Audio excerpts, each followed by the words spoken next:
ادھر سے عمر کا انتخاب ہو رہا ہے، ادھر سے اللہ کے نبی صلی اللہ علیہ وسلم اللہ کے دربار میں ہاتھ اٹھائے عمر کو مانگ رہے ہیں۔ ادھر عمر کو چنا جا رہا ہے، ادھر عمر کو مانگا جا رہا ہے۔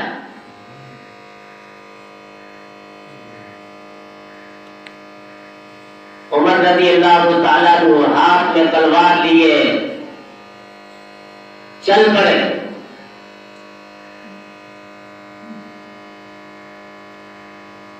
حضرت عمر بن خطاب رضی اللہ تعالیٰ عنہ ہاتھ میں تلوار لیے ہوئے، چہرہ سرخ ہے، غصے کے آثار ہیں۔ سفر شروع کر دیا، ایک صحابی راستے میں ملتے ہیں، کہنے لگا عمر کیا بات ہے؟ ہاتھ میں تلوار ہے، چہرہ سرخ ہے، غصے کے آثار ہیں، کہاں جانے کی تیاری کر رہا ہے؟ کہاں جا رہا ہے؟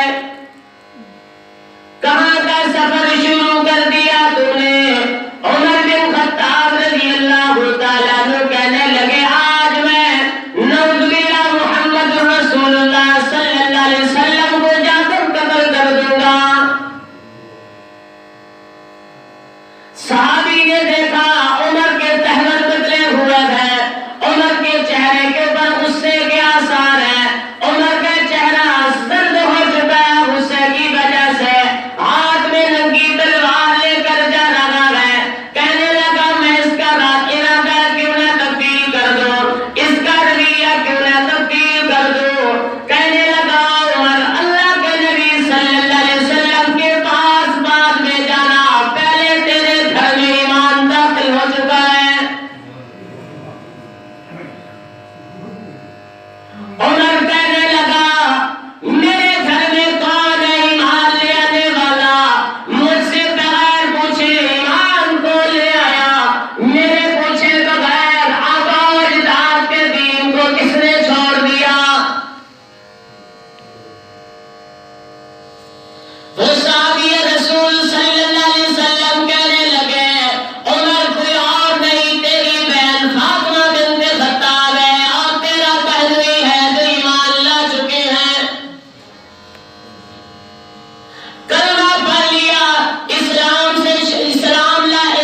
لے آئے، محبوب صلی اللہ علیہ وسلم کے خادموں میں شمار ہو گئے، آپ کے قدموں میں بیٹھنے والوں میں شمار ہو گئے، آپ کے دامن کو مضبوطی کے ساتھ پکڑنے والوں میں شمار ہو چکے ہیں۔